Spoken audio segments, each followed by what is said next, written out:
మొన్నటిదాకా అందరూ అదేదో ఉంటుంది, భలే ఉంటుంది. ఇక అందరు శాఖాహారులే, రొయ్యల ముళ్ళు ఏడవాయరా రాజుగా అన్నట్టే ఉంటుంది వీళ్ళ ముచ్చట కూడా.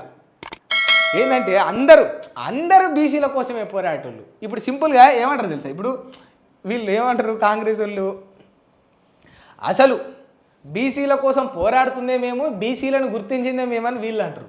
అసలు దేశ ప్రధానే బీసీ అని బీజేపీ వాళ్ళు అంటారు. అసలు బీసీలకు ఎవరి వల్ల న్యాయం జరుగుతుందంటే అది బీఆర్ఎస్ వల్లనే అని వీళ్ళు అంటారు. ఇక ఏం లేదు, ఇక మనం ఏం చదువుకోవాలి, ఇక పాటలు ఇయర్ ఫోన్స్ పెట్టుకొని ఇక అందరూ శాఖాహారులే రాజుగా మరి రొయ్యల ముల్లేడవాయ రాజుగా అని మనం పాటలు వినాలి.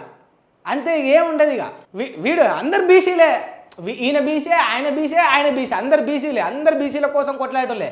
వాళ్ళ క్యాస్ట్ని వాళ్ళు మర్చిపోతారు, అందరు బీసీలు అవుతారు, అందరు బీసీలు అయిపోతారు. కొందరు అఫీషియల్గా మారిపోతారు, అది వేరే విషయం. కానీ బీసీలకు రిజర్వేషన్ కాదు, మళ్ళీ గుర్తించాలి.